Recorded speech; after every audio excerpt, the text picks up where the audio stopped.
Welcome to the Elk Talk Podcast with Randy Newberg and Corey Jacobson. Presented by the Rocky Mountain Elk Foundation.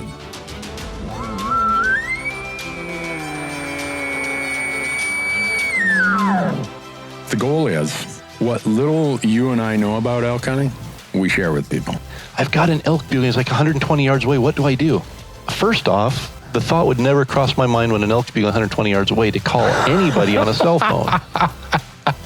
All elk? All the time? Only elk? Only elk. Well, it's us having conversations, so we usually go down some rabbit holes, but If you hunt with Corey Jacobson, you will find the landscape is full of rabbit holes.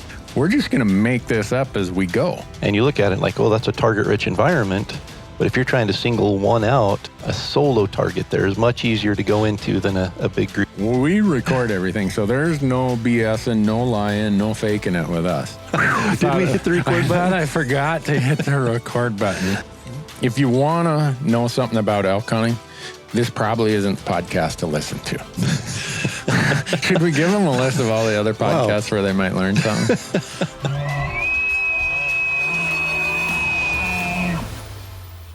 All right, folks, welcome to another episode of the Elk Talk Podcast. Randy and I are split up once again geographically here, but we are connected remotely and looking forward to today's discussion. Randy, how are things in sunny Bozeman? Unfortunately for the elk hunter, it's too warm in Bozeman right now. Late October's not supposed to be this warm, but I think we've been saying that for about 20 years now. Either we got to open our elk season later, or we just need a change in the weather. Last year we had a ton of snow early, and then it all warmed up, and it made it a mess because you couldn't get back in where the elk were still at because they hadn't come down, but there was too much snow to drive back in there, and then it melted, and we got a little snow early here this year, but not nearly like last year, and it's I think it's supposed to be 61 or 62 here in the mountains today in Idaho. Yeah, it's supposed to be the same up here. And the only good part is the forecast says rain mixed with snow starting Monday afternoon through Friday. So my worry is it's going to be a lot more rain than anything. Yeah, which just makes it a mess and doesn't help the elk move or do anything. No, it doesn't help at all. But anyhow, this is episode 12, right, Corey? Episode 12. And I think now that we've spent 10 or 11 episodes letting all the listeners know who supports this podcast, we're probably going to blow through the sponsor mentions a little quicker than we have in the past. We just wanted to make sure everyone knew the long-term relationships we had with these companies and why they wanted to be supporters of the Elk Talk Podcast. And why we wanted them to be partners of ours in what they do and what we're doing. So, yeah. Yeah. So, the Elk Talk Podcast is brought to you by the Rocky Mountain Elk Foundation, ensuring the future of elk, other wildlife, their habitat, and our hunting heritage. We hope you all become a member. Go to rmef.org, and you can become a member if you are not already. Absolutely. It's also brought to you by Sitka Gear, and Sitka has been making hunters comfortable in the field. And I remember back in 2006, my first time wearing Sitka Gear, it really opened my eyes. I'd always thought of camouflage as a camo pattern, and Sitka, I think, kind of put technical hunting gear on the roadmap. And definitely the layering systems that I use, there is nothing that compares and allows me to go all day and be comfortable in any kind of weather and be able to micro-regulate that throughout the day. So sitkagear.com is the website, and again, check them out. Yeah, and hopefully they listen to Sitka Gear's own John Barklow on the last podcast. Episode 10, Elk Talk Podcast, also brought to you by Gerber. GerberGear.com is where you can learn about not just the knives that we use out in the field, the Vital, the Big Game Vital, the Gator Premium, but all their multi-tools, the center drive, they have so many tools and other adventure products, I guess I'll call it. Go to GerberGear.com and check them out. look for them at your retailer. They're usually easy to find. They're either the orange handle or the green handle. Excellent. The Elk Talk podcast is also brought to you by onX Maps. And onX Maps is changing the game when it comes to navigation, when it comes to informational layers, when it comes to technology in the field. And I know I'm slow to adapt to technology, and I don't even know where my GPS is anymore, because on my phone I have the onX app, and that app allows me to do anything I need to do navigationally. I can see topo, I can see aerial, I can see everything I need to see in the field. And if you go to onxmaps.com and use the promo code Elk Talk, all one word, Elk Talk, you're going to save 20% when you sign up for their Hunt app membership. Elk Talk. That's an easy promo code because it also works when you go to GoHunt.com. GoHunt.com has a service called the Insider, which is the best service out there that you can use if you're a nerd like I am about draw odds, out-of-state research, deadlines, strategies, whether it's by strategy by state, strategy by species. GoHunt.com's Insider is where everything is at my fingertips. And again, if you use promo code ELKTALK, you will get $50 of free store credit out at their gear shop. And does that work for me too? Am I able to sign up for that and get the $50 in free gear? I don't think so, because you're already signed up. Well, I know, but I want the $50 in free gear. Too bad, Corey. Don't know what to tell you on that one. I'm excluded from all of these awesome offers. I don't get to hunt with you next year through the giveaway, all of that. I know. Well, yeah. Now that you mentioned that, if you want to be in the sweepstakes, it runs. Oh, I'm sorry, it's closed now. Ah, man. Yeah. Not only did I not get to participate, but now I've missed out. You missed the deadline. So what about that call company that you have some interest in? I have no interest in it. I just have a very strong connection to it. Okay. Interest in using their product. Yes, let's put it that way. I'm interested. Last sponsor of the Elk Talk podcast is Rocky Mountain Hunting Calls. And Rocky Mountain Hunting Calls is the original designer of the pallet plate diaphragm. So back in, 1990, 1991, somewhere in there, pallet plate diaphragm did not exist. And Rocky Mountain Hunting Calls put it on the map, patented it, and it's changed the game of elk calling for sure. If you go to RockyMountainHuntingCalls.com or BuglingBull.com, they'll both take you to the same place. And once again, you can use the promo code Elk Talk, and it's going to save you 15% on all of your elk call needs ordered through the website there. Sounds like we got everybody set. Yeah. They just need to go elk hunting now. No kidding. No excuses. Which I'm going to do in about 20 hours from now. You're going elk hunting again? I am, Corey. Man. I was in town here in Bozeman yesterday afternoon and even this morning over coffee. And at this time of year, probably like in little places, little towns in Idaho, Montana, Wyoming, Colorado, probably all across the West, the talk is get your elk, or damn, that weather, man, I don't know if I'm going to get an elk this year. And so unfortunately, some of them rely on me for input. I'm like, well, this could be your problem. You're listening to me too much. But I asked them, I said, now that we're pretty much out of out of archery season and into rifle season, what kind of questions or challenges, whatever it is, what are the challenges that I could put in the form of a question that Corey and I could talk about today that you guys think might be helpful, with the disclaimer that we don't have all the answers. We just have what our hunting experiences have provided us as an answer. And they give me a whole list of them, and some of them apply to rifle, some apply to archery, some apply to both. And I think the first one that struck me, it applies to states that have a lot of over-the-counter or general units to pick from. And you living in Idaho, me in Montana, I think we could add Colorado, Wyoming, Oregon, maybe even some of the Utah general hunts to that list of states. But a bunch of them, or not a bunch of them, a few of these guys said, well, how do you pick a unit when you have all, say Montana, we've got most of the state open to general hunting. Same for residents of Wyoming. A lot of the western half is open.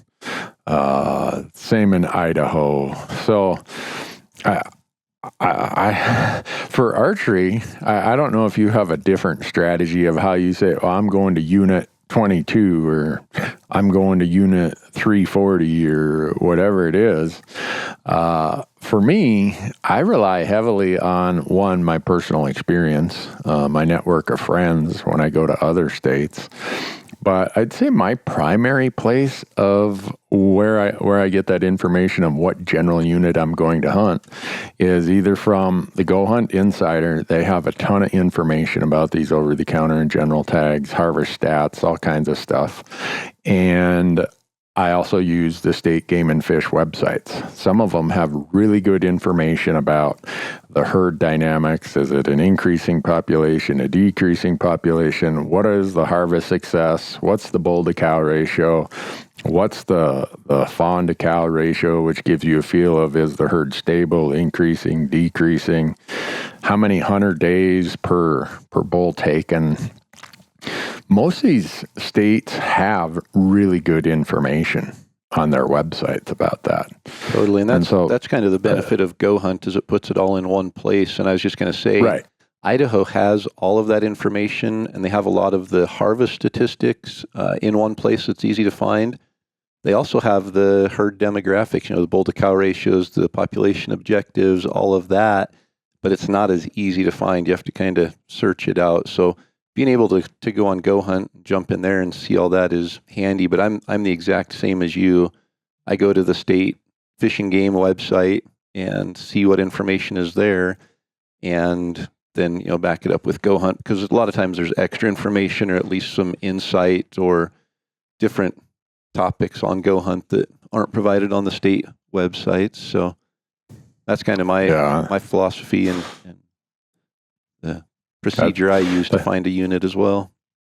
Yeah, and so then the question is, okay, you picked your unit, Randy. How do you decide where in that unit are you going to focus? And I've always talked about those 5 periods of elk hunting: early season, pre-rut, peak rut, post-rut, and late season. So the very first thing I do is say, all right, what season is my tag for? And that'll determine what their needs are: food, water, breeding, sanctuary. And so once I determine what the need is based on the time of year I'm hunting, then I start saying, all right, where can I go that elk will be there satisfying the need they have at that time of year?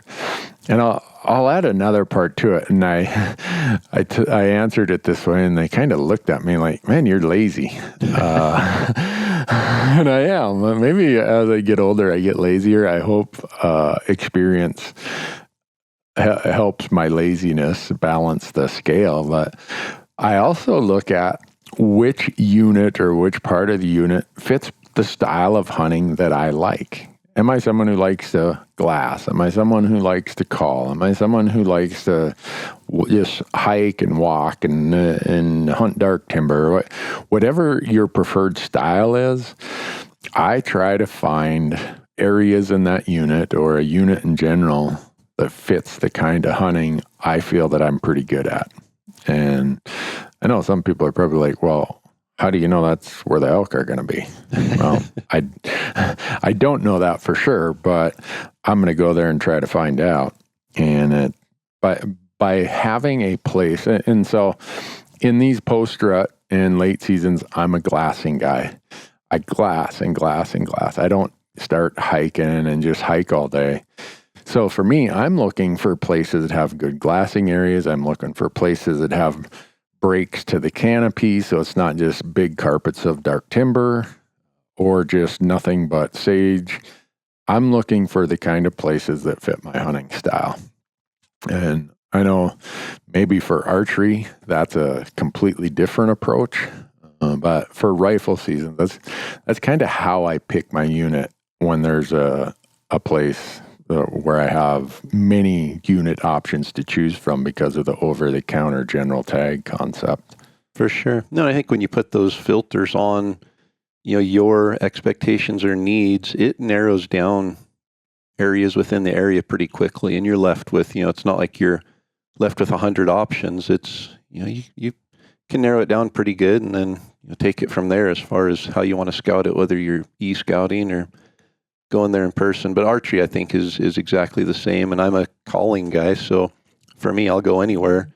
I know a lot of hunters, though, that they like to glass and spot and stalk, and so that limits the areas they can hunt within a unit. They've got to find that open country. They've got vantage points, and changes the opportunities and the options a little bit there. But yeah, I think it's the exact same. What do you want? What are you looking for? Narrow it down based on that, and you'll have only a handful of options probably left to actually go and choose from. Yeah, well, not being nearly the experienced archery hunter that you are, for me, when I pick a unit and it's archery season, I'll admit to being a lot less, what would I say, fussy or picky about which part of the unit, because, and you know more about this than I ever will. I feel that in the rut, the elk are moving a lot more across the landscape.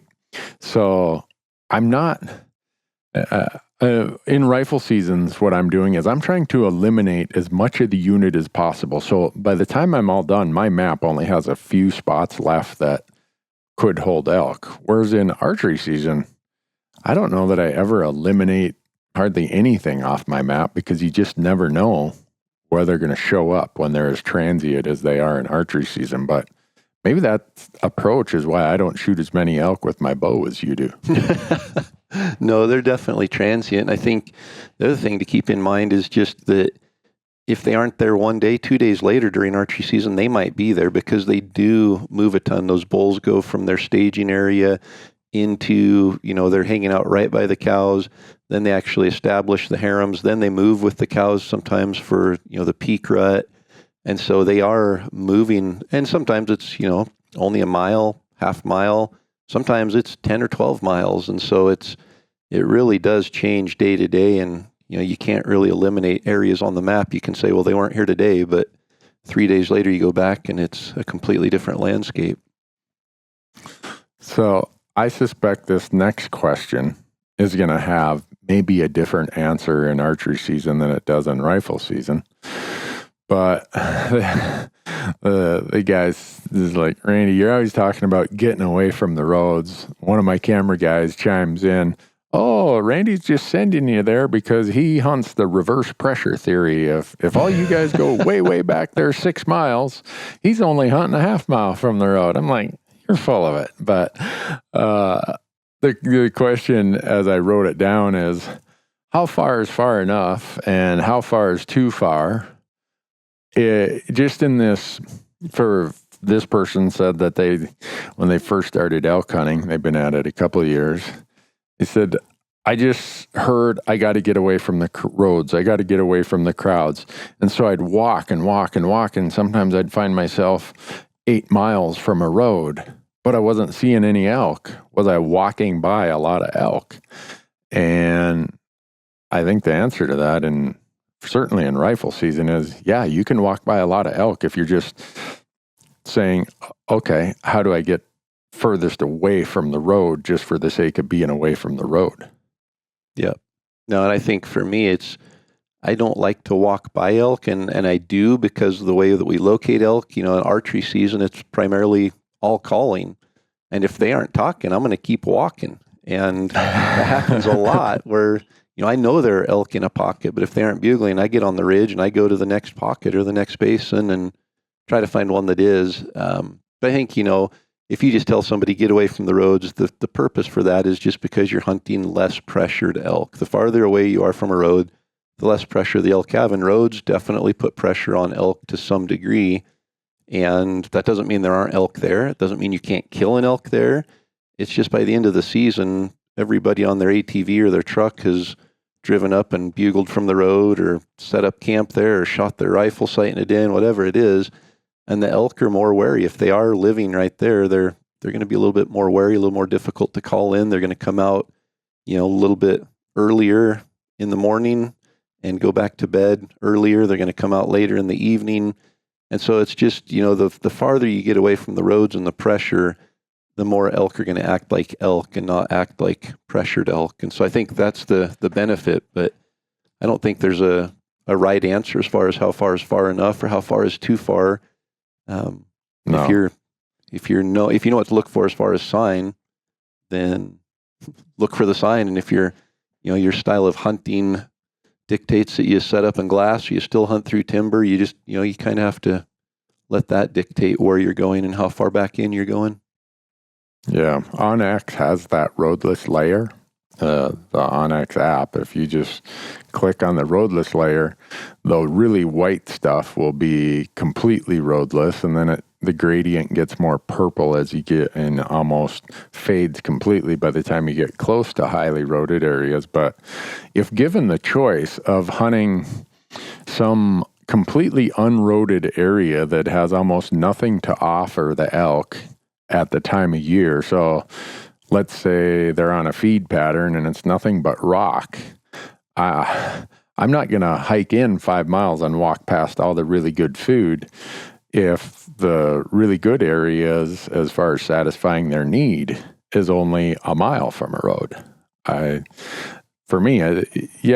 things being equal, elk want to be undisturbed or as least amount of disturbance as possible. But I would way rather hunt an area a mile from the road where they can satisfy their need, because I know elk are going to be there, than someplace 4 or 5 miles from a road that really has nothing that's going to satisfy their need at that time. Totally. Yeah, we've got an area right here close to my house that, the elk, it's thick, super brushy thick. There's a ton of feed everywhere, but there's roads every 400 yards on the mountain. And it's loaded with elk. And, you can catch elk crossing the roads right at daylight or right at dark at night. But other than that, you aren't going to catch them in the open because they know how to survive in that area. It's more difficult to hunt them because of the area that they live in. But they're there and, they've learned how to survive with that pressure. And it gets a ton of hunting pressure, but there's still a lot of elk there. Yeah. And I think the difference between earlier and pre-rut, peak rut periods and late and post-rut periods, there are some variabilities to that just because of what elk are looking for to satisfy their needs at that time of the year. In the later season, I think elk are hypersensitive to roads, the post-rut and the late season. In the earlier seasons, I think they're moderately sensitive to them. And if they're in the breeding mode, they'll walk across that road. They'll hang out in a spot near some roads if there are cows there. It's just the biological urge is, I got to be where the cows are to satisfy my needs in September. Yep. No, I agree. And I actually went out yesterday morning again trying to find some elk to take my children, since we only get Saturdays basically to hunt with them. I'm trying to do some homework during the week and find where the elk are and where they aren't, so we're maximizing our time. But I went to an area, I'd hunted there I think 3 seasons ago, late season, with my son Isaac, who was 12 at the time. He ended up shooting a really nice 6-point bull. But when we were there, they were bugling. We talked about that in the last podcast. So I went back there yesterday. And this year's dynamics in Idaho were quite a bit different because opening day was on a Monday. And I took my daughter out Monday morning, and there was no one in the woods. It was, I literally had to look at my phone to make sure the date was correct, because I started thinking, season really open? Yeah, did I look at the calendar wrong? There was no one hunting. And I should have taken more advantage of that. Between sports and school and everything, we just didn't have much opportunity to. But Saturday morning, which was the first weekend of the season, it was a madhouse. There were people everywhere. And I went to this area yesterday, which we are, what are we now, a week and a half into season, and the tracks in there were thick from a week ago. Had we gone in there opening week before the traffic of the weekend hit, it would have been a completely different story. And so I'm up high where I can glass. There's a burn there. There's some good pockets of timber for them to bed in, but they were completely gone out of that area. There was no fresh tracks from the last week. But looking down the mountain, I know exactly where they went. They went down into the thick reprod that you can't see 2 feet in front of you, and they're just hanging down there in that thick stuff right now. And so I think it's, that pressure from the weekend. There were boot prints all over on the road hiking in there. It's gated, hiked in about 1.5 miles, and then it's beautiful basin back in there. But there were boot prints all over it. There were elk tracks all over it from about a week ago. And outside of that, there was nothing fresh. So they'd moved out. Pressure had pushed them into areas where they're safer. And, those bulls, I think, are in full sanctuary mode now. They've kind of left the herd. I didn't hear any bugles, didn't see any sign of bulls in with the herd tracks. And so I think they know where it's safe, and they know what all the pressure means right now. Yeah. The one person had an interesting, I don't know if it was an observation that I've formed as a question. And he said, us weekend warriors have to approach it way differently than you guys who have the luxury of hunting Monday through Friday. And I felt bad because I hadn't really thought of that way before. And I think he's right that on Monday, so I'm going to go out, I'm mostly scouting this weekend, just looking for where are they in their migrations, if at all, are they staging in certain areas? And then we're going to start hunting actually on Monday here around Bozeman. And I know that what you just described there of that hunting pressure, I know that by Monday, the bulls are really going to be pushed hard from the weekend pressure. So on Monday, I'm going to hunt a different spot than I probably will on Thursday. By Thursday, the pressure has been gone for 3 or 4 days. The elk feel a little more comfortable staying out slightly later, maybe even coming out a little bit earlier in the afternoon. So if I was a traveling hunter who this was my vacation, I'd probably try to make my calendar fit hunting Monday through Friday rather than coming over a weekend, because of what you mentioned there. That when you said that, it made me think of the question or the comment this person had. Definitely. And, we always look, I thought for sure that a Monday opener would be busy, because if it was me, I would be excited for that. I get the weekend to go out and scout and find the elk. Saturday, I know where they're at. I can put them to bed, and then Monday morning, get up before there's any pressure and get out there and hopefully locate one bugling, where our season opens October 15th. And evidently, people didn't look at it that way. I think they were looking at, I can take off Friday and go up there and hunt Friday through the following Sunday and get 10 days in and only take a week's vacation. Whereas if they took a week's vacation the previous, they'd get 7 days in. So I think people maximize those weekends and form their vacation around it. And when you have an opener on a weekday, take advantage of that. That's the lesson I learned this year. Yeah, and for me, there was a time before I started all of this and before I just got serious that I'm not working in hunting season. I'm a CPA. I work enough in the spring. I'm hunting in hunting season. But before that, I was that weekend warrior person. And a Saturday morning was when I would really get up early and be hiking for a long time in the dark, because I know that the elk had been unpressured, or less pressure, let's put it that way, for the previous 5 days since the prior weekend. And I wanted to get to these places where, either through glassing or just knowing how the elk were going to respond to that big surge of Saturday morning pressure, the bulls are like, oh, Yeah, must be Saturday again. I'm heading on back and hanging out for a few more days and let the storm blow over. And so when I was a weekend warrior guy, Saturday morning was when I really gave it my hardest, strongest effort. And I probably saw more elk then. Maybe it's just because of the effort I gave it, or maybe it was just that eventually I figured out how this hunting pressure affects elk and how I can put myself in a position to benefit from that other hunting pressure.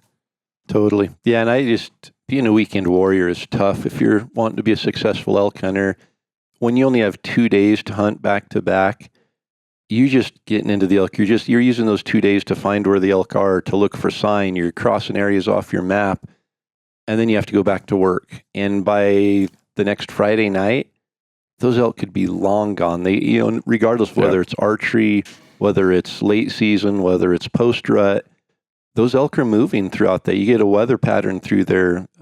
You get a rainstorm on the weekend, the elk hunker down. It's so tough to string success on the heels of 2 days hunting. If there's any way you can, even if you can't take a whole week, but even 3 days vacation and hunt Wednesday, Thursday, Friday, and then fill it with the weekend, it's going to add so much more, because you're going to learn what the elk are doing. You're going to catch up to the elk. Then you're going to be able to hunt the elk and be successful. But 2 days is just, it's almost desperation mode, trying to find elk and hope you bump into one and get a shot. Yeah, and those hunters who are able to just consistently fill their tag every year as a weekend warrior, they have all of my respect. That's really a tough challenge that you're putting yourself to just because of the reason you said. Just when you start going to school on what you learned the day before, you got to go back to work. Yep. And it's like the deck was completely reshuffled Monday through Friday. And you get there Saturday morning and it's almost like putting together a jigsaw puzzle. And every time you get the outline put together, you go back to work and someone comes and throws your puzzle back in the box and you got to start all over again Saturday morning. It's those people who can do that consistently with success, they ought to be the ones hosting a podcast, Corey. I was going to say, and if you know someone who consistently kills elk every year, only hunting the weekends, put a GPS tracker in their vehicle, because they have a spot figured out.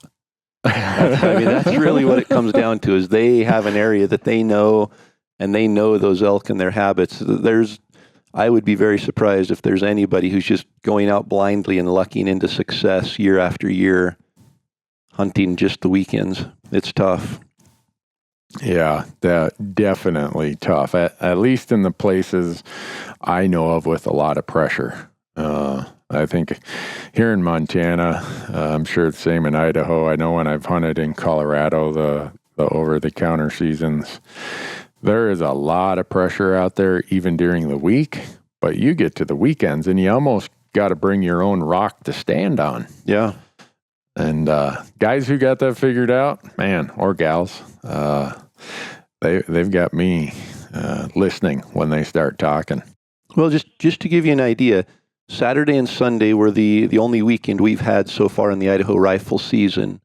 And the road that I hiked in, it's gated, and then you hike in about 1.5 miles. And I walked in on that road. I actually took my mountain bike, but there were probably 10 or 12 boot prints on the road in the mud and in the soft dirt. So it'd been just hammered with people walking in there. And there are 4 of these roads that kind of wrap around the mountain at different elevations. And all of them you could tell tire tracks going into the gates at each of them were there'd been several vehicles there on the weekend. I went yesterday morning and drove all the way to the top of the mountain and did not see a single vehicle on the mountain yesterday. And yesterday was a Thursday. So midweek, there's no pressure, not nearly the same as what you're going to get on the weekends. On the weekends, it's just everybody comes up, they camp Friday night, they hunt for 2 days, and they go back. And that's why I said, if even just 2 or 3 days vacation, take it towards the end of the week, because the woods have settled down, the elk have settled down. And if you're going to hunt Saturday, Sunday, and then take off Monday, Tuesday, Wednesday, the elk are still, feeling the effects of the pressure Monday, even into Tuesday. So that latter half of the week is the one to pick if you only have a couple days to pick of vacation time. Yeah, well, that's the way I do it. And, some of these, whether it's limited entry tags or states with long seasons like Montana, we have a 5-week rifle season. I either prefer the first part of the season or the last part of the season. And part of the reason I like the last part of the season is there's fewer people in the woods. Just some people have given up or they've filled their tag. And because the pressure is less, the predictability of what you learned on Wednesday, Thursday, and Friday is not nearly as disrupted on the weekends towards the end of season as it is when the weekends are earlier in the season. And all that pressure from the season itself has pushed the elk to certain pockets that are more predictable. So the elk are going to be less dispersed across the landscape and more concentrated. But once you find where they're at, they're going to be in greater densities. And towards the end of the season, there's less people there that's probably going to mess up what you put together as your plan or your strategy based on what you're finding in your glassing or calling or whatever it is you're doing. So a lot of times we hunt the last part of the season rather than the first part. Yep. So I guess what would you, if somebody, Montana, you guys get to hunt 7 months out of the year or something for elk? It's outrageous. But in Idaho, yeah. In Idaho, our general rifle season in the area I live opens October 15th and it runs through November 3rd. So I get people emailing all the time, which week should I take to go elk hunting? What would be your advice? The October 5th through November, or October 15th through November 3rd, the first week, second week, or third week? I would it'd be between two different strategies. If I had a week to hunt, I would either go the last week and have my hunting vacation and the last night of the last day, or I would take my vacation and I would show up probably 2 scouting days before season opens and have an elk patterned and located opening morning and roll the dice that I'm going to kill that thing opening morning. I love those scouting days. If I'm going to hunt the first part of a season, I try to give myself for sure one full day, a morning and an evening, if possible, 2 mornings and 2 evenings. And the likelihood is I'm going to find a bull or I'm going to find some elk in a pretty predictable pattern or a predictable location that at least the first day I have a chance to kill that thing. And that's, I have, when I hunt the beginning of the season, I have my first day strategy and then my rest of the season strategy, because once the first shots are fired, the deck is reshuffled. You almost have to go back to scouting mode for the next couple days to just relocate. What did the elk do in response to all this pressure? What you've posed there, I think I would take the last week of the season. The hunting pressure probably has the elk concentrated in certain areas where they're going to be harder to find and harder to kill. But when I do find them, there's less hunting pressure, so I probably can count on the fact that, hey, they're in this basin or in this drainage. I just need to keep focusing on that spot, and eventually my chance will come over my 5-day vacation. That's probably what I'd do. I think I like that. I like the early part of the season for the fact that they might still be bugling, which for my hunting style makes it a lot easier to find elk if they're bugling. But then I also like the last couple days of the season because you're more likely to have weather that's going to get the elk moving. You're going to have snow to be able to see tracks and see where they are, sometimes on a daily basis with a clean slate. And a lot of times, it'll concentrate them more with that weather. So it's, it kind of, for me, I think is a toss-up as well. And this year with the rut being a little later, I put a lot of eggs in that basket of the elk still bugling October 15th. And I think they might have been, they just weren't bugling where they were the week before. And now I'm kind of switching gears and saying, okay, we're getting some weather next week, supposed to get snow. Now what areas should I be going and looking for elk in, hoping that last weekend is good. Well, you got to talking about weather there and snow coming. Kind of leads into one of the other questions or comments of, wouldn't it be nice if we could tell when the elk are actually going to start migrating to the winter range? And it would be nice. Wouldn't it be cool if there was elk Interstate 44 or whatever? Oh, guess what? This is the trail they're all going to take. And as quick as they start showing up here, we know the migration is on. But it never really works that way in my experience. And right now we had a bunch of snow October 5th through 8th, something like that, up high. And then it just got warm. And so what usually happens in my experience when you have that is the cows and calves will start away from the summer ranges. Here in Montana, the summer range is anywhere from 8 to 11,000 feet. The cows and calves will leave that once they get a bit of snow, especially if it crusts like right now. We've had enough of that warm stuff that up high, it melts and then it freezes at night. And they just don't like digging through that if they can help it. So cows, calves, spikes, maybe even some raghorns will start moving closer to the winter range.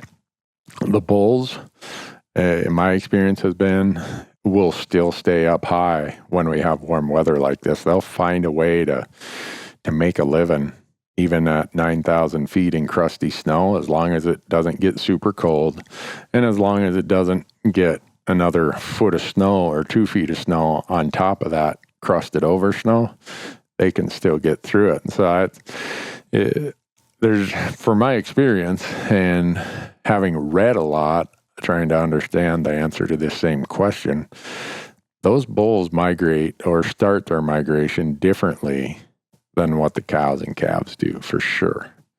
Yeah, I would agree. And based on what we see in the spring shed hunting, it matches that. The bulls don't winter in the exact same place as the cows. And I know last year we had the snow early, like mid-October, a lot of snow, like 18 inches. And it was probably 2 weeks later, the cows showed up. So where I live, we live up on a ridge that overlooks the valley. And the cows showed up at our house about the 1st of November, and they milled around there for probably 2 or 3 weeks. And we didn't get more snow, but about Thanksgiving time frame, mid-November to third week in November, they moved down onto the flats, and they get fed down there during the winter. And there was probably at our house 50 to 60 cows, and then they moved down and joined up with another group, and there was probably 110, 120 cows down there. Well, some of the raghorn bulls showed up at our house about that same time, that third week in November, and they stayed up on that ridge throughout the winter. But the bigger, mature bulls were back in another probably 3 or 4 miles in a drainage and just stayed in the deep snow back there. And I think that there's definitely phases of the migration, and depending on what part of the herd you're in, whether you're the cows and the calves, the spikes, or the raghorns or the herd bulls, I think they migrate differently. That's exactly what has been my experience. And we get to hunt elk from usually I think it's the 4th Saturday in October till the Sunday after Thanksgiving here in Montana. So a lot of times, depending on what the weather conditions are, we're hunting during that period that you just mentioned, where some years when it's mild, the migration doesn't happen till Thanksgiving. Every once in a while, we'll get that blizzard on Halloween, and it'll accelerate that migration. But as an example, where I'm going scouting tomorrow, I suspect I'm going to see some cows and calves from my glassing areas, and I'm going to actually walk past through and above those areas, and I'm going to be glassing way up above where I'm seeing the cows and calves. I know that with enough of that snow we had in early October, it might have moved the bulls slightly below the summer range. And so that's that transition band, because we have summer range, winter range, and then we have the transition area between winter range and summer range. where that transition area is near the high summer range, that's where I'm looking for bulls in this kind of weather. It's warm.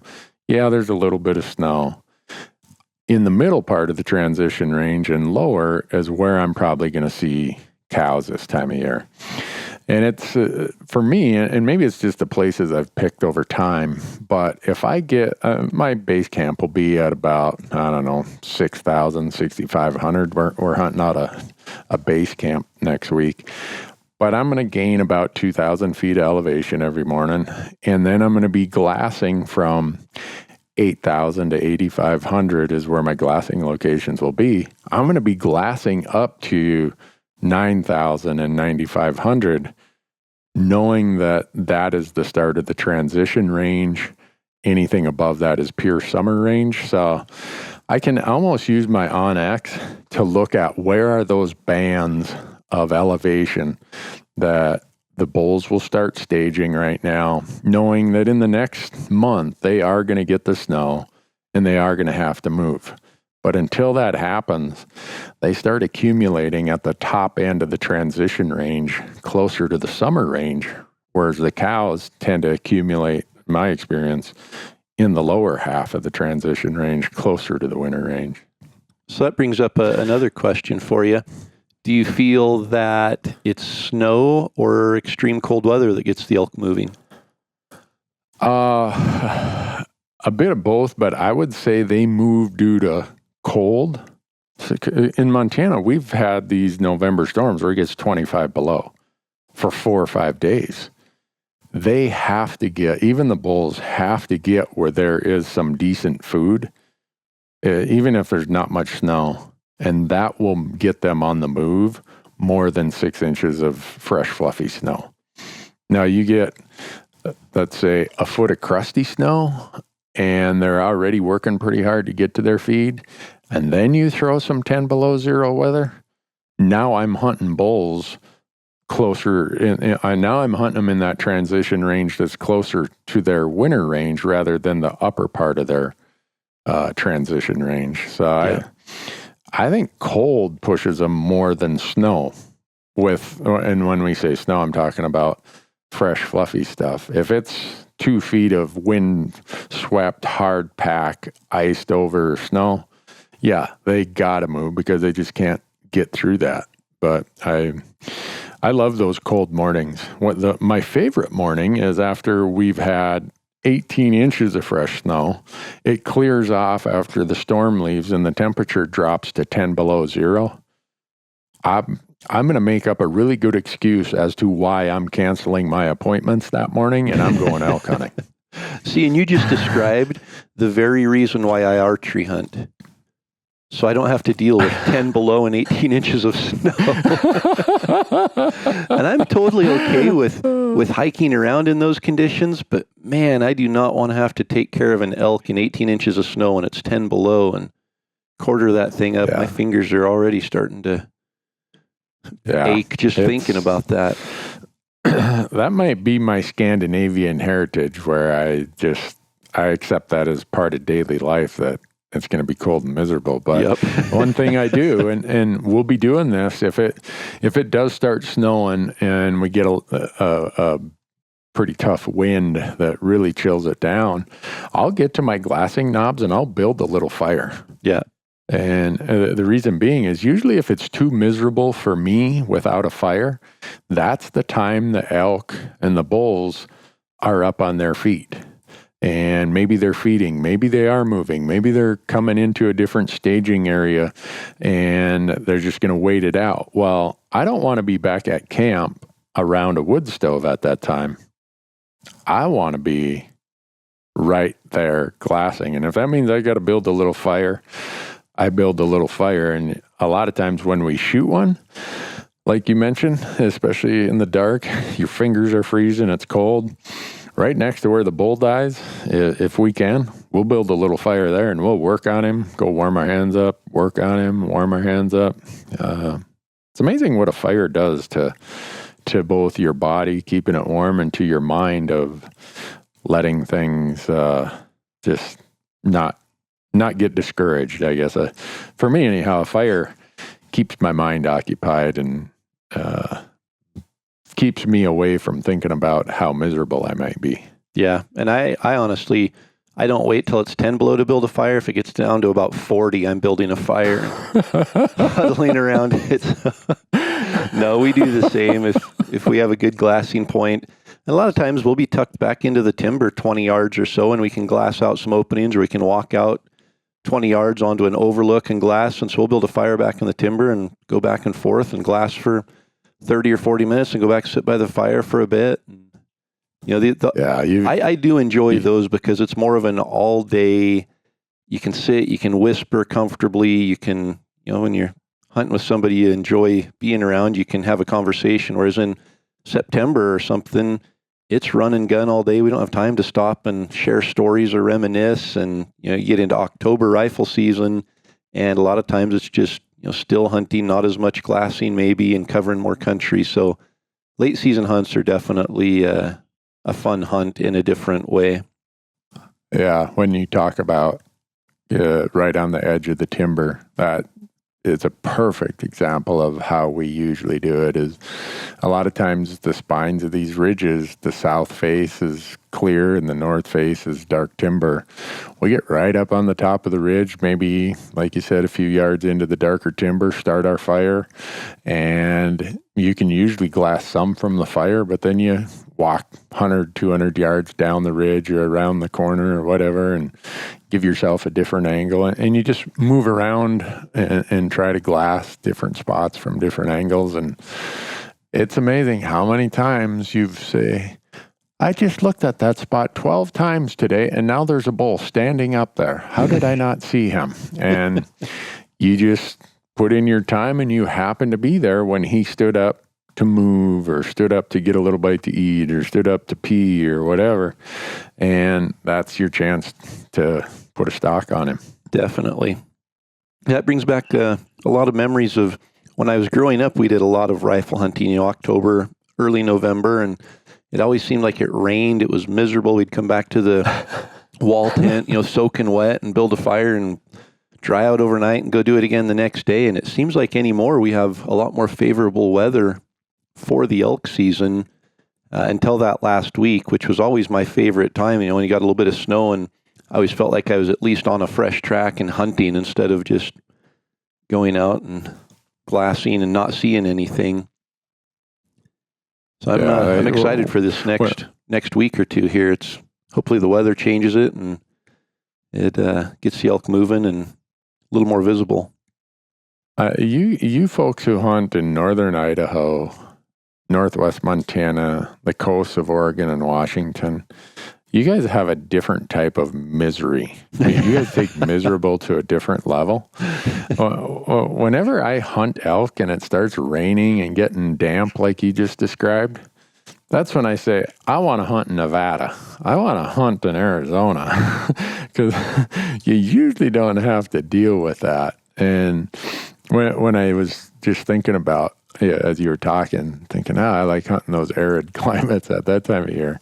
One of the things that dawned on me is we talk about migrations, and in some respects, that's more of a Northern Rockies part of the elk world. And you get to some of the places in Arizona, New Mexico, even the lower elevation foothill country of eastern Montana, eastern Colorado, or just some of the foothill front range of Colorado, some of eastern Wyoming.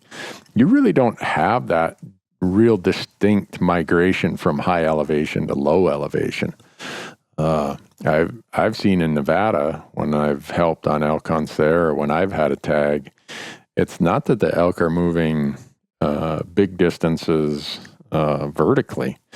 Their migration is more horizontal. And to me, those are way harder to figure out than the elk that migrate to lower elevations. The ones that just start dispersing and moving, we're going to move 20 miles out into the pinyon juniper rather than over here in the oak brush. Those are the hard ones for me to figure out. That's when I say I need to take up more archery hunting. Heck with this rifle stuff. And I've actually seen them, you know, where they'll rut down in some of that, foothills type area where it's got a little timber on the backside and then it's mostly sagebrush. I've actually seen them leave that and move up the mountain to where they winter, where they get up into some of the windswept rocks if there is a little bit of snow, or there's, just thicker jungles and pockets and less navigable areas. I've seen those bulls especially move up in elevation pretty drastically and dramatically to where they winter from where they actually rut and maybe spend the summer.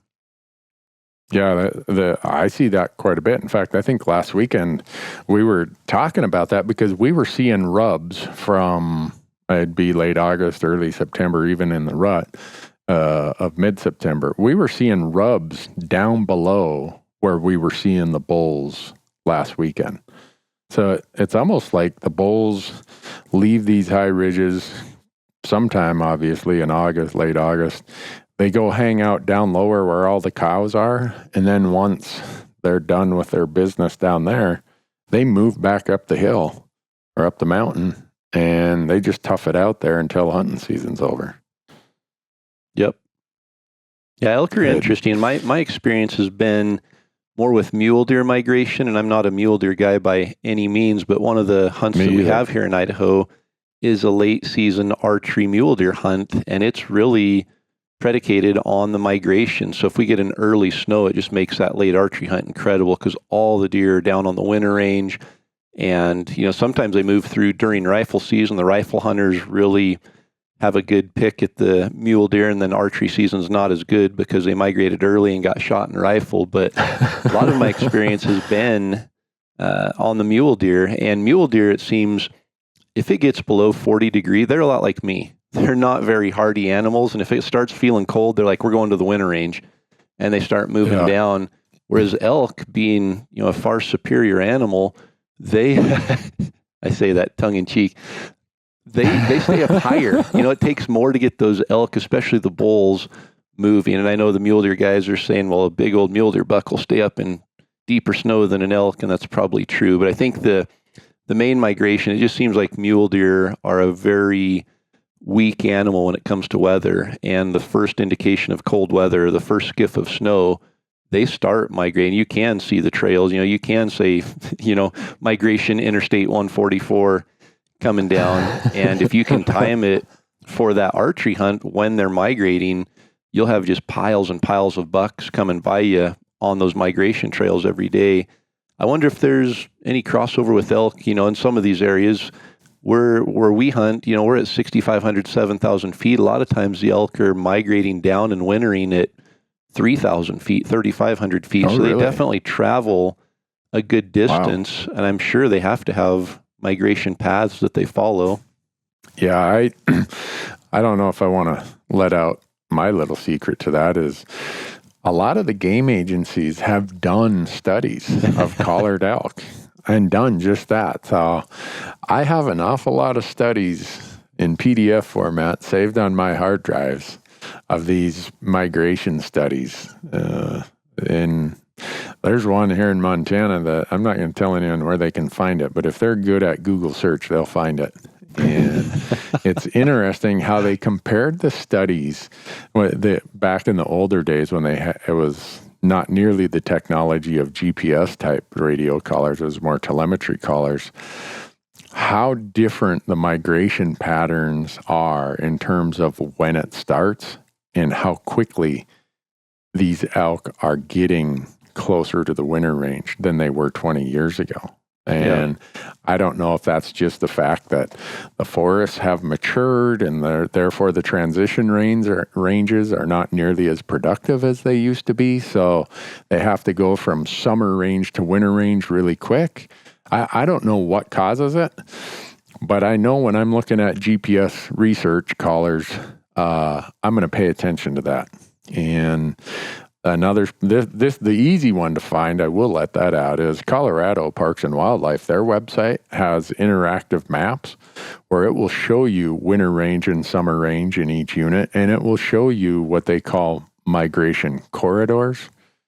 Now, whether or not those are true migration corridors, like Interstate 144, I don't know. But as a general rule, if they're using these two drainages, you can bet that they're going to be in there somewhere. It's not like they have just one trail that they come through.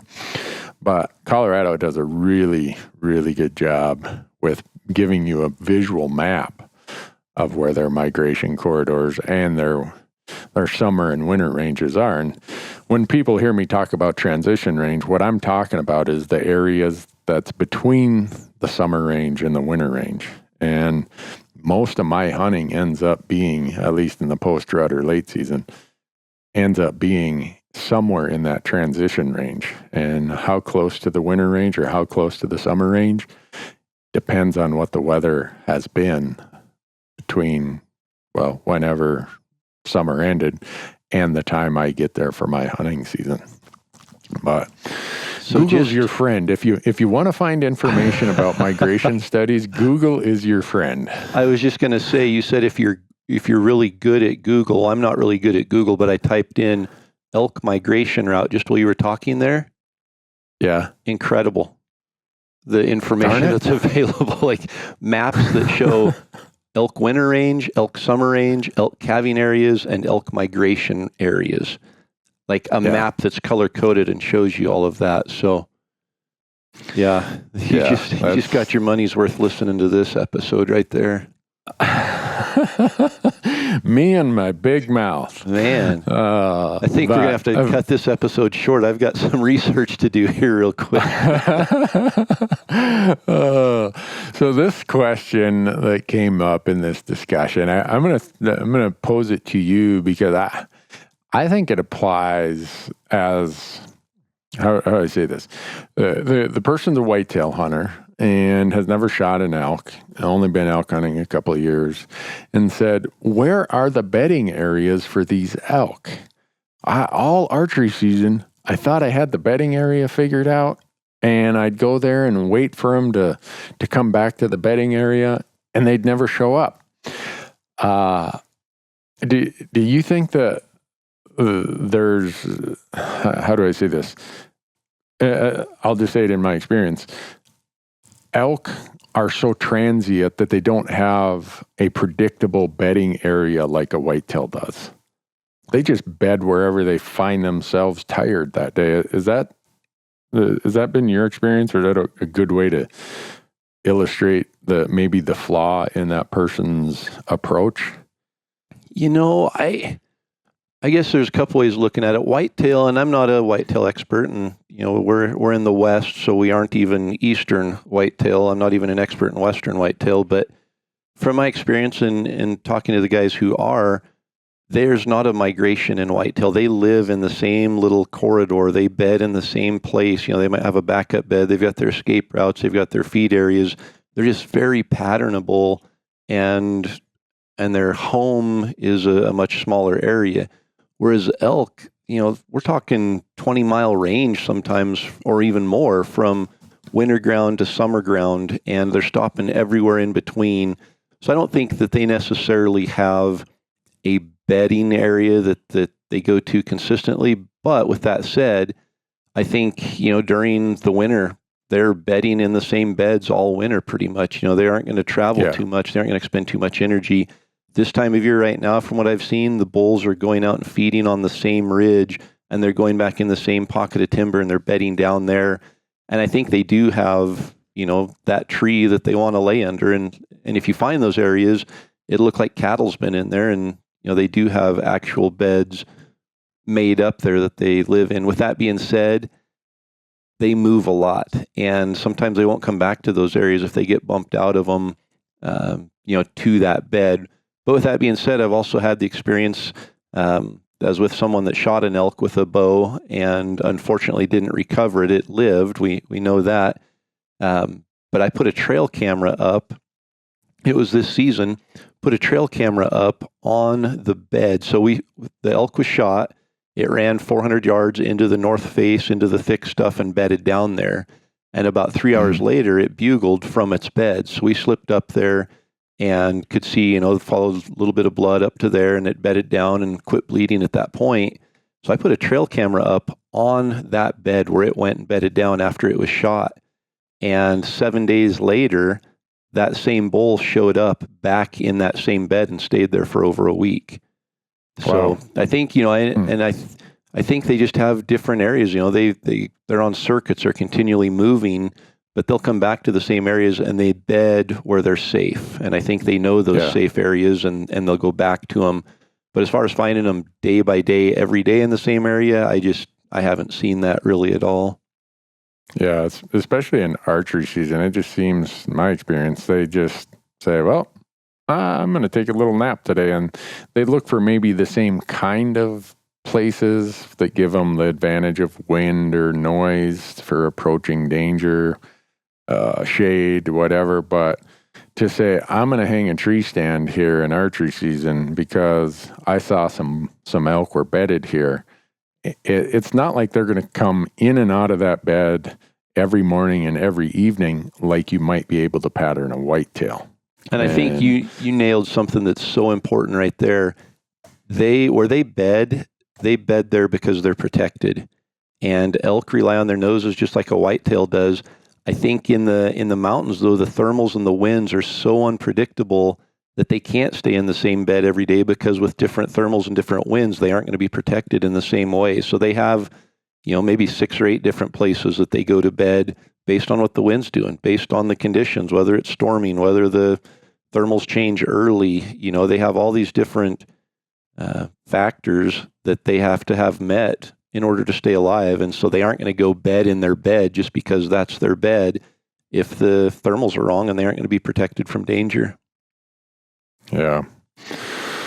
Well, those were kind of the chicken scratch notes that I put down based on conversations since we last jumped on the headsets here.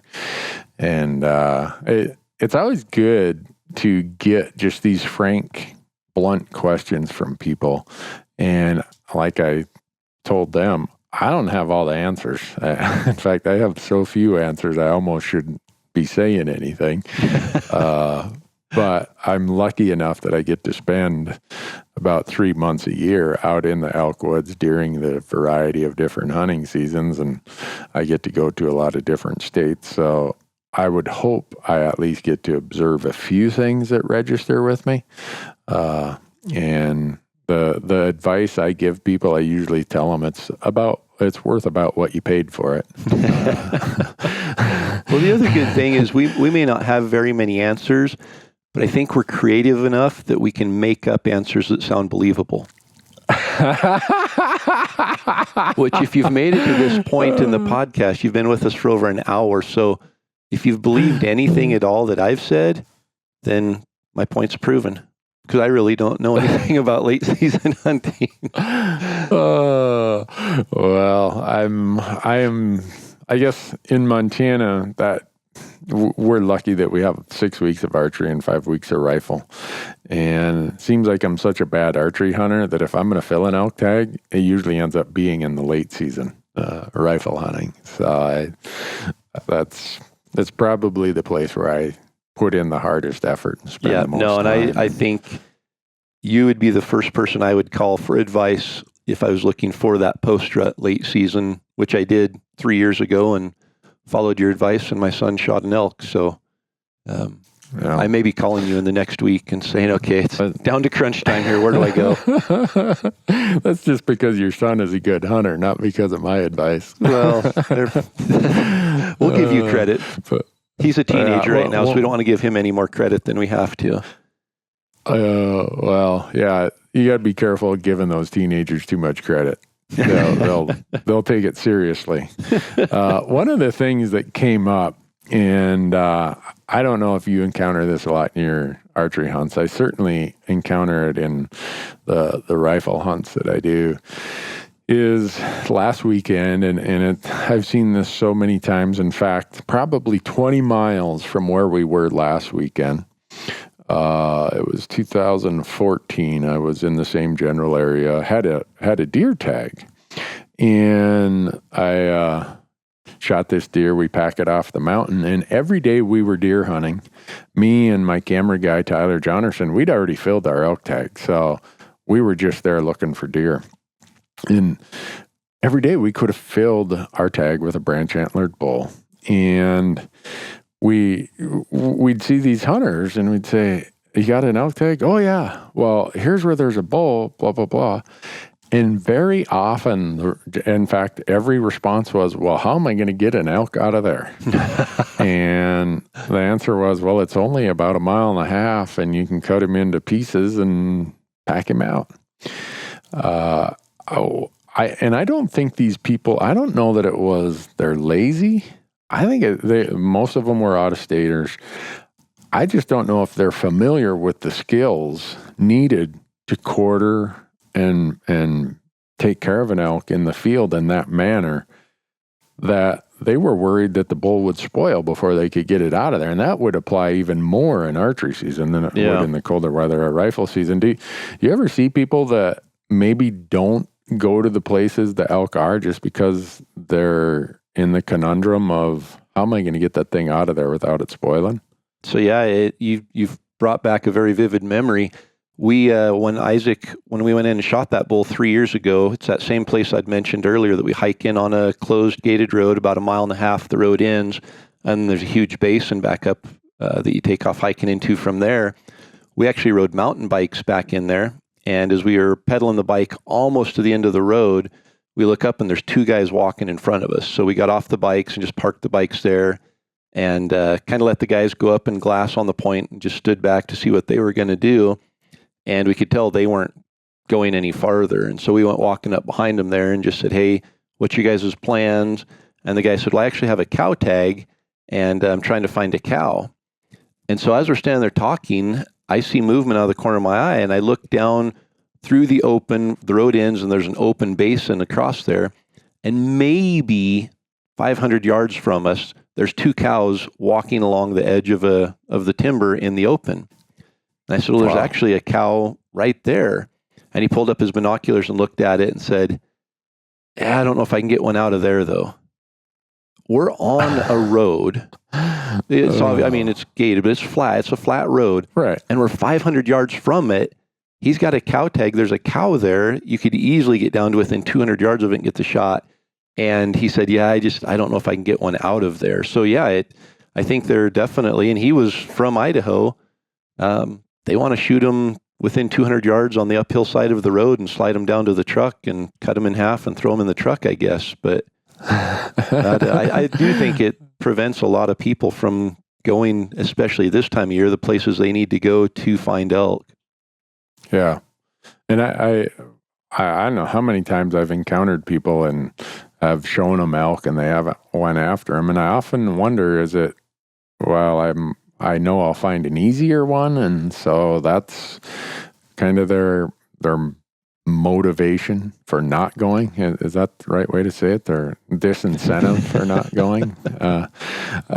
Or is it just they're worried about, I don't know how to do this, I'm too proud to ask somebody, and just as a person who they have an ethic for the proper care of the meat, do they say, as much as I want to shoot an elk, that doesn't override my concern for what happens to the meat, therefore I'm not going to go after it. I don't know where the percentage of respondents would fall across that spectrum, but it gets me to the point of when we had Dirk on podcast number 7, one of his top 5 mistakes was not having your equipment dialed in and knowing exactly how it works.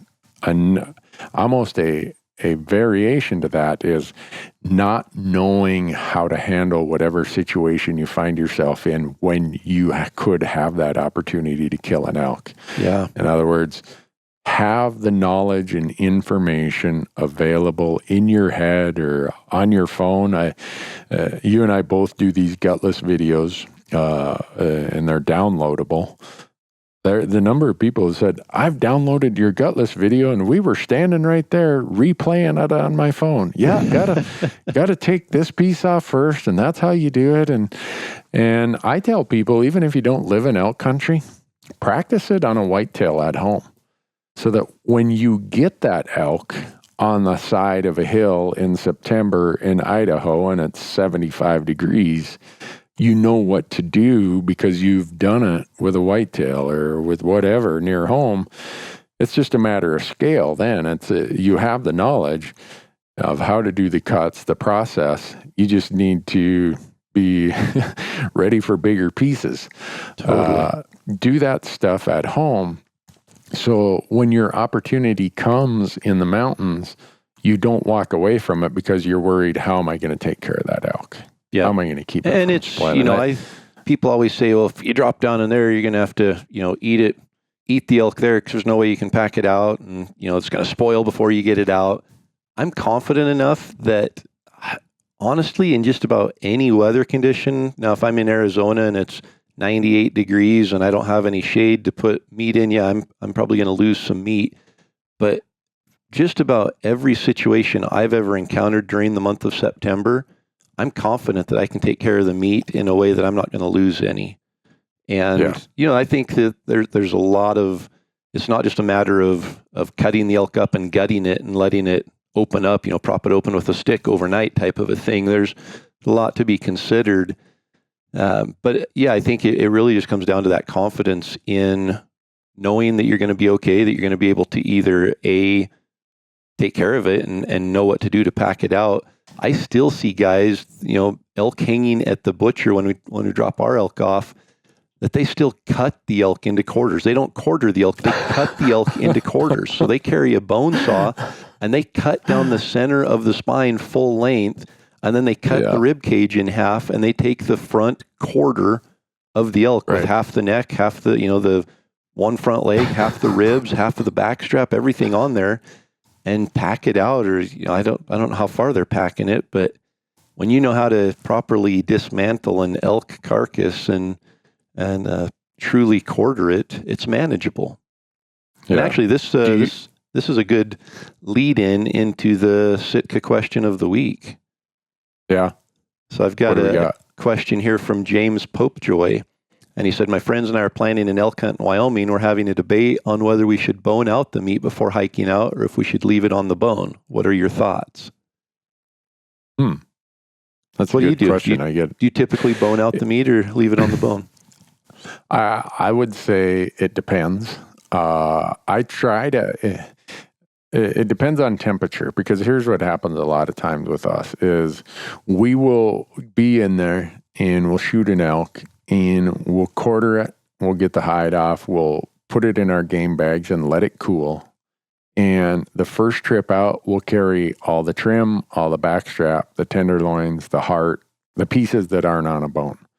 So what usually is left to hang overnight and cool, or hang the rest of the day and cool, is the meat that's on the bone. I find that it cools better if it stays on the bone. If it ends up being a big mass of meat, it does not cool that well. Just like a whole hind quarter that's stacked in a game bag. So I will usually let the meat hang for either the rest of the day or even overnight. And then when I come back, if it's not that far, I leave the bone in. But if it's a 4 or 5 mile hike out of there, I'm boning out for sure. So I like to get home, let it cool even longer, and I've just found that it's easier to keep it clean and manageable to the degree possible if I can get it out with bone in. But I'm not hauling all that extra weight of bones as just, something I feel like I need the exercise, so I'm going to leave the bone in. So it depends, but if it's more than 1.5 miles, 2 miles, I'm boning out for sure. Very cool. I'm just opening up the University of Elk Hunting online course. I wanted to see, we measured the full elk carcass. We weighed different parts.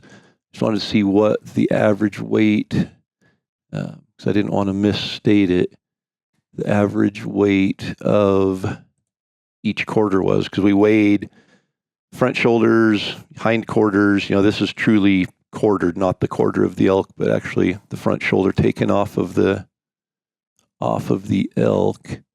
And now I'm having more troubles finding it than I should, but I want to say it was 8 pounds for a front.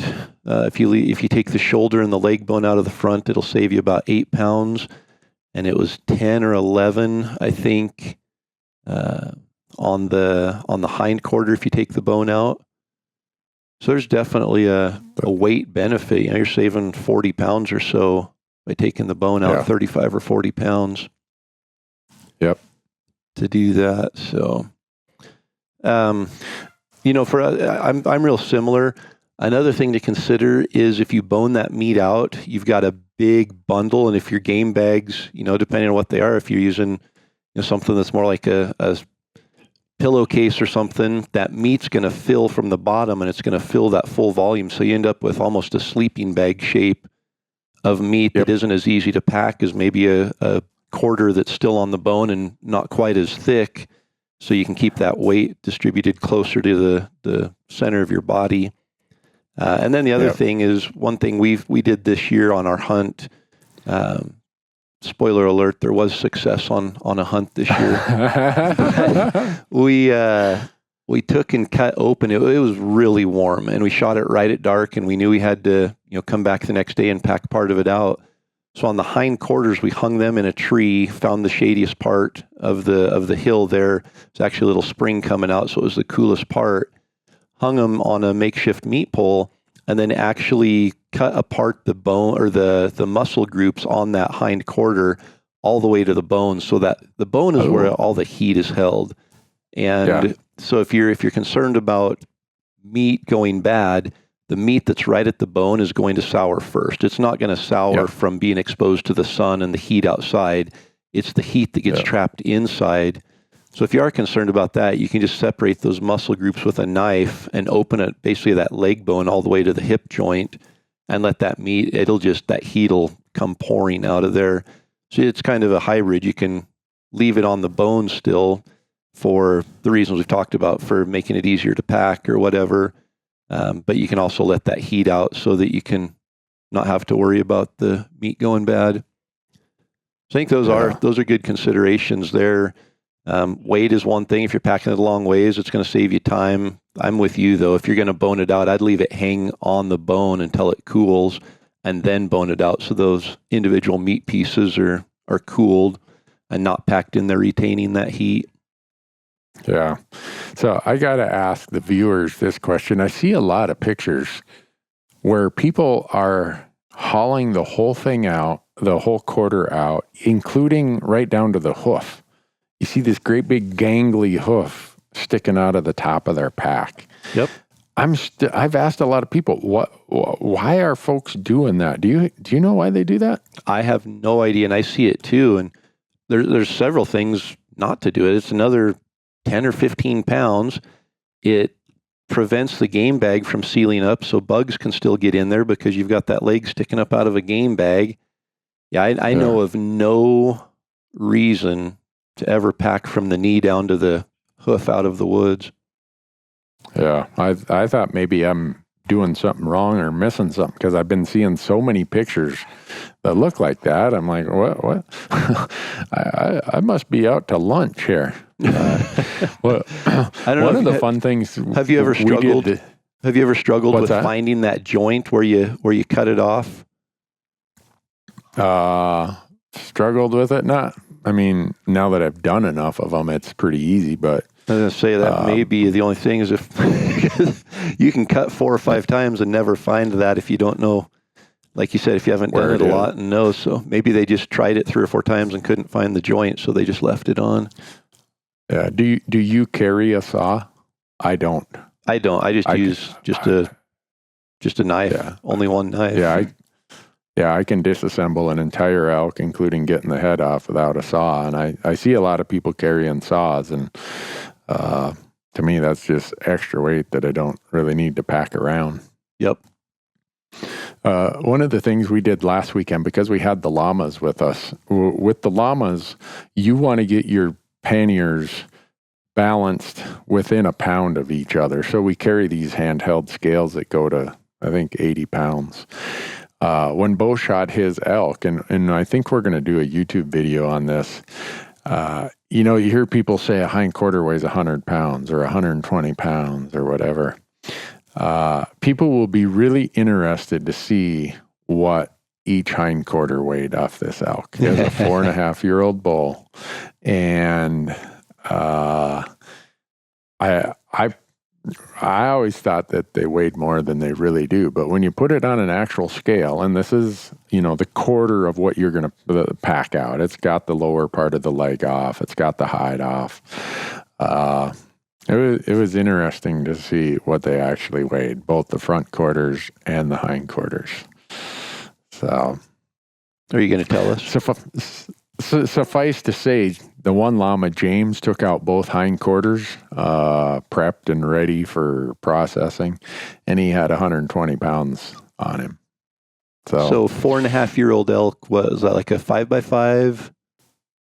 It was 7 on one side and 6 on the other. 5 on the other because it had a broken brow tine. So mature elk, though. Yeah, definitely a mature elk. That hind quarter, once we got the hide and the lower part of the leg off, and it was still bone in, each of them were 59 pounds. On the hind, what were the fronts? The fronts were, I should know that, in the 40s, something. It'll be in the video. But I hear people talk about these 120-pound hind quarters they pack out. And I'm like, wow, I've never had one that big. I need to hunt elk in a different spot. Either that or I need to quit trimming them up the way I do. It was just interesting. And since we had the scales right there, Marcus, the camera guy, came up with the idea. Him and Bo said, let's see what these things actually weigh and do a video on it. So hopefully get that out there pretty soon to show people.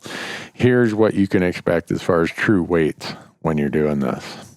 So here from the University of Elk Hunting, from the section we did on the elk anatomy and carcass and everything, the average weights, and this was out of, I think there were 116 elk that the butcher had taken in, and we excluded like calves, but cows, bulls, all of that was in there.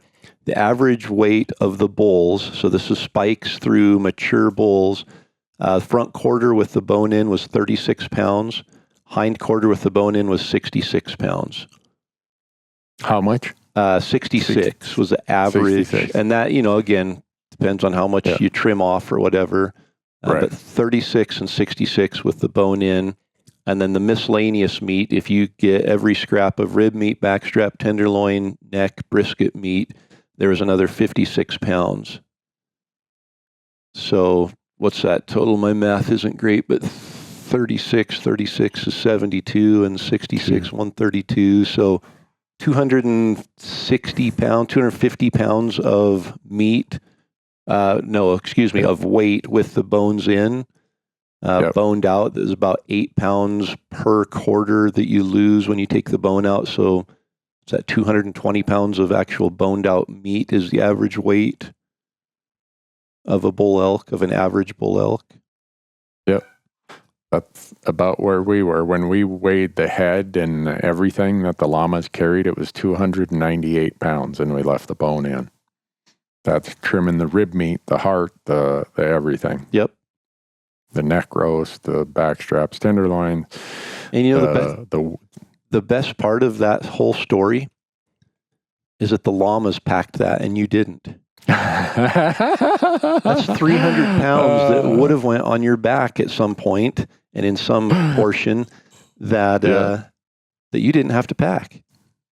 Right. And we were 6 miles in. So to the original Sitka, the question of the week, that far in, I would have been boning if we didn't have llamas. Yep. So that's awesome. Well, that was a good discussion there. I'm glad you brought that question up because it comes up very often. We want to wrap it up talking about the great work that the Rocky Mountain Elk Foundation does. And I just did a quick Google search of Idaho.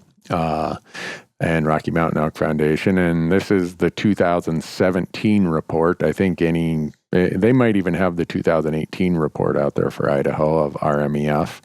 But in 2017, RMEF put $275,000 on the ground with projects in the state of Idaho that since inception in 1985, RMEF, Rocky Mountain Elk Foundation, and its partners have completed 526 conservation projects in the state of Idaho through 2017.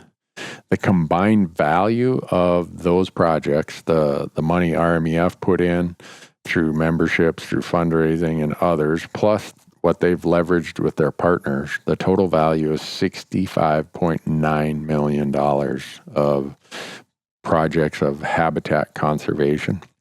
And that's just in Idaho. Just in Idaho. That's impressive.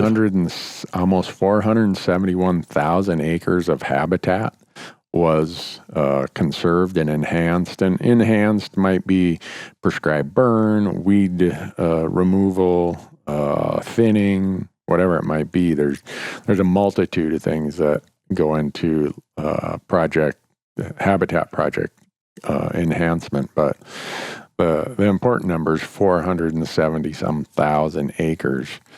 And then when you get to the access part of it, just in Idaho over that period of time through 2017, RMEF has secured public access, either opened it, secured it, or improved it to another 24,800 acres.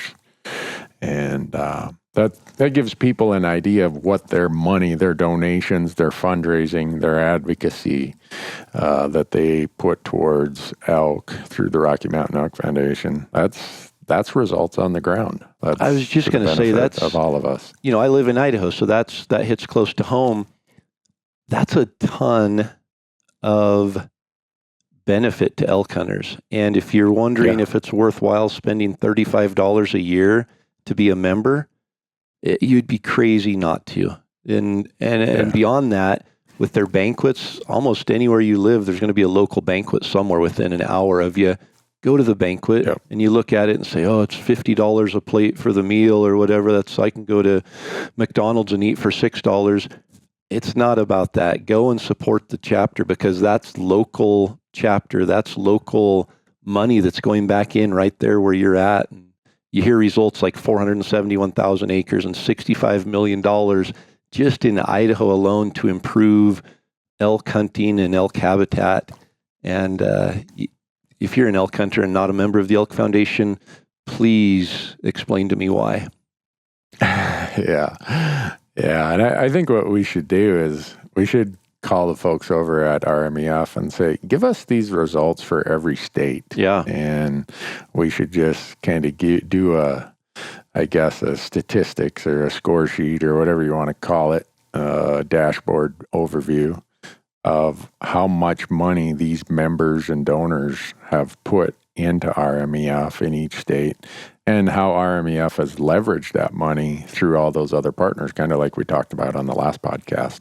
Yep. How RMEF a lot of times can get a 3 to 5, maybe 7 or 8 to 1 ratio of their money leveraged with all kinds of little pools of money other partners have, and it makes a huge difference, both in terms of acreage and in terms of the actual number of elk that are on the ground. Yep. And you get, the Rocky Mountain Elk Foundation to team up with the Idaho Fish and Game, for instance. They both know the resources that are available for different projects that maybe through a completely non-hunting group or organization, different grants and things like that. So they team up, they reach out to these resources and partner with them. And pretty soon, like you said, they're putting $10,000 in, but they're collecting $100,000 through these other avenues to be able to put into that project. And so your $35 membership might actually leverage another $350 outside of that pool to put back on the ground. So it's just, there's, like I said, I can't think of a reason not to be a member of the Rocky Mountain Elk Foundation. No, me either. Been a member since 1989. So I'm getting close to my 30th anniversary. It was the same year I got married. So, wow. Makes it easy to remember your anniversary then, right? Yeah. But, well, Corey, I really appreciate the chance to get together and talk elk hunting again. But I got to go pack. I got to get my stuff ready so I can scout for a couple days before the Gerber folks get to town, and then spend 5 days up in the high country of Montana praying for snow and hoping an elk wants to be a video star. Man, I'd tell you I wasn't jealous, but I'd be lying. That sounds fun. Good luck on that hunt. And I'm excited to hear back, because hopefully we do get some weather, and then we can further this discussion about late season elk hunting. And hopefully by then I've found an elk myself and able to get one of my kiddos out and put some meat in the freezer. Well, I hope you do that. I hope the kids fill your freezer plumb full of elk meat. And until the next time, folks, thanks for listening. If you want real answers, call Corey. If you want a line of BS, call me. Actually, you just tell them to call me because you're going to be out elk hunting still. That's right. Awesome. Thanks, everybody, for listening. Thanks, Randy. Yeah, thank you, Corey. Take care.